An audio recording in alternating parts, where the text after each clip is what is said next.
A kitchen can feel ordinary until a single sentence changes what it means to belong. We sat with this one for a moment because Sloane Harrington's story is not about a dramatic blow-up. It is about what happens when a family decides your name is a tool they can use and discard. She was a young woman carrying a child, and what mattered most was not the pregnancy. It was the way it gave her father permission to erase her without looking at her twice. This is where her memory starts. The chair legs scraped my parents' hardwood floor as I stood up too fast, then froze. My father had set his napkin down with careful fingers, like he was closing a file. Edgar Harrington's hand came up, one finger pointed at the hallway, then the front door. You are a liability to this family name. You are out of the will. My mother, Margaret, didn't move. Her eyes stayed on the tablecloth like there was something written there she needed to read. I kept my palm flat on the back of the chair. My stomach felt tight, not from the baby, from the way the room turned cold. You're doing this because you think I'll talk. Edgar's jaw worked once. You will not drag my company into your mess. A small sound came from my mother, almost a breath, almost a warning. It didn't become words. We watched how silence did the work of 3 people in that room. I reached into my tote and set a small gift box on Edgar's placemat. These are for you. He flipped the lid like he expected jewelry. Paper sat inside. Neat, stacked, ugly, loan notices. My name printed where his should have been. Margaret's hand twitched toward the box, then pulled back into her lap. Edgar's face didn't change. You don't understand what you're looking at. I understand my name. I picked up my coat. Snow pressed against the window, thick and quiet. At the door. I paused long enough to breathe once. I'm not coming back. If you want to stay with this, keep going. I learned what my name was worth 3 weeks later, standing in a leasing office that smelled like burnt coffee and printer toner. The woman behind the desk typed, stopped, then tilted her screen away from me like it might bite. I'm sorry, she said, softer than before. Your credit report. It's rough. I have a deposit. I told her. I slid the envelope forward. And a job letter. She didn't touch either.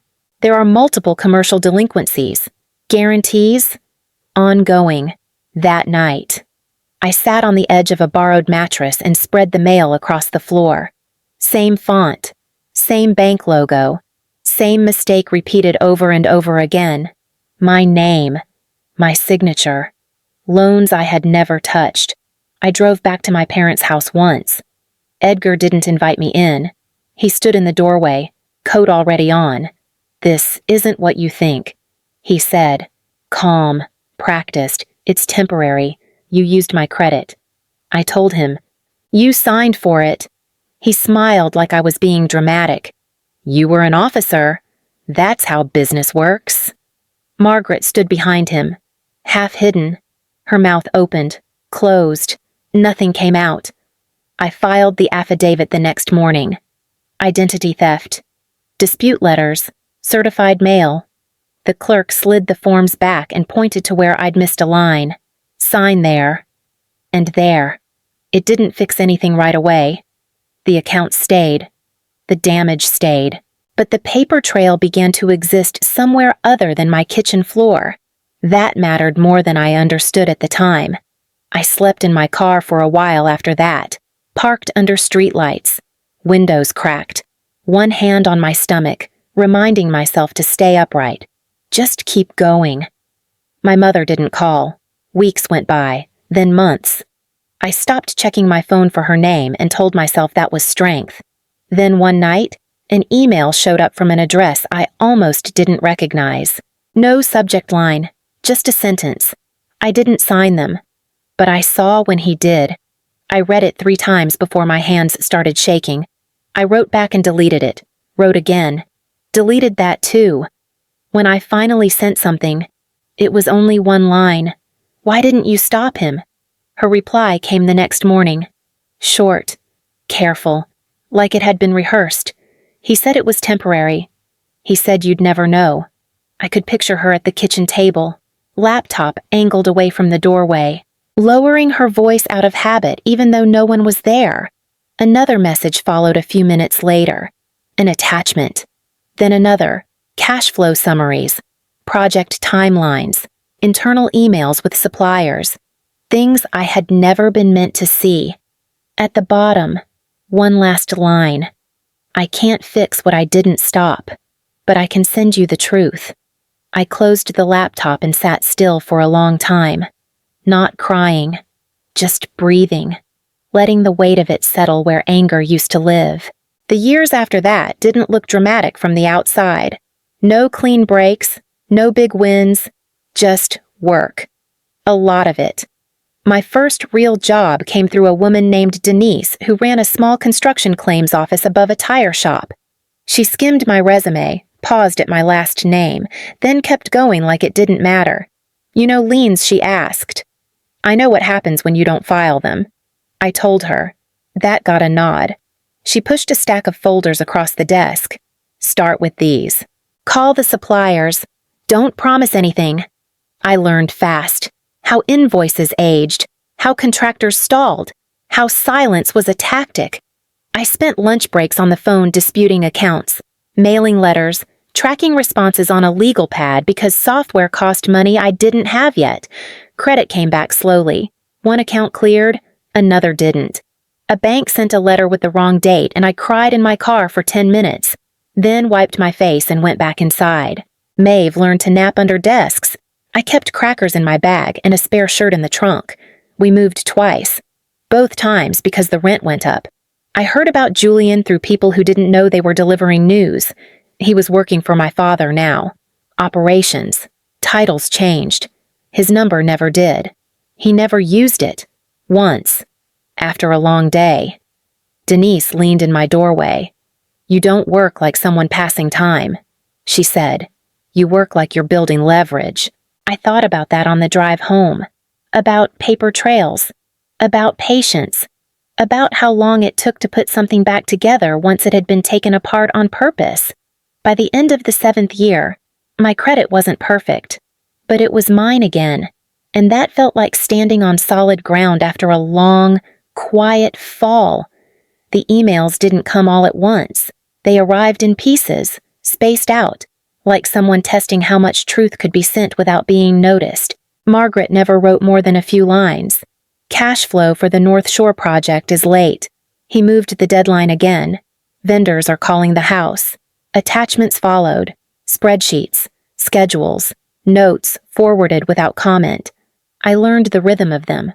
Late nights, early mornings, long gaps when I assumed she'd gone quiet for good. One afternoon, my phone buzzed while Maeve colored at the kitchen table. I glanced at the screen and felt that familiar tightness in my chest. He needs specialty steel for the Pennsylvania site.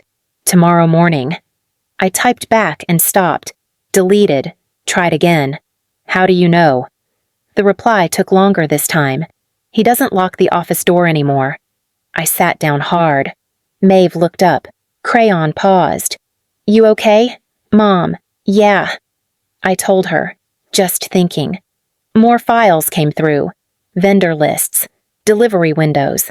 A note scribbled at the bottom of a scan, her handwriting careful and small. If he misses this pour, it gets expensive. I closed the laptop and stared at the wall. Not angry. Focused. This wasn't a confession or an apology. It was access. And access changes things. Vertex didn't start with my name on the door. That was the point. I sat at the far end of the conference table while Martin handled the introductions. He had the kind of voice people trusted without realizing it. Calm. Slightly tired. Like someone who had seen deals go wrong and stayed anyway. We supply materials and enforce claims. Martin told the room. Nothing fancy? We just don't miss deadlines. The vendor rep across from him nodded. Pennsylvania jobs. Mostly. Martin replied. That's where the bottlenecks are. I watched hands, not faces. Pens tapping. A quick glance when payment terms came up. Silence where objections usually lived. After the meeting, Martin waited until the door closed. You're sure about this one? I've been sure for a long time. He slid a folder toward me. Inside were supplier agreements, clean and tight, delivery windows, penalties, Lian language written in plain English. He owes just over $620,000 across 3 vendors. Martin continued. He's already late. And the steel allocated, sitting in a yard outside Erie. I exhaled and felt it land somewhere steady. Not relief, readiness. Martin studied me for a second. He won't know it's you. He doesn't need to.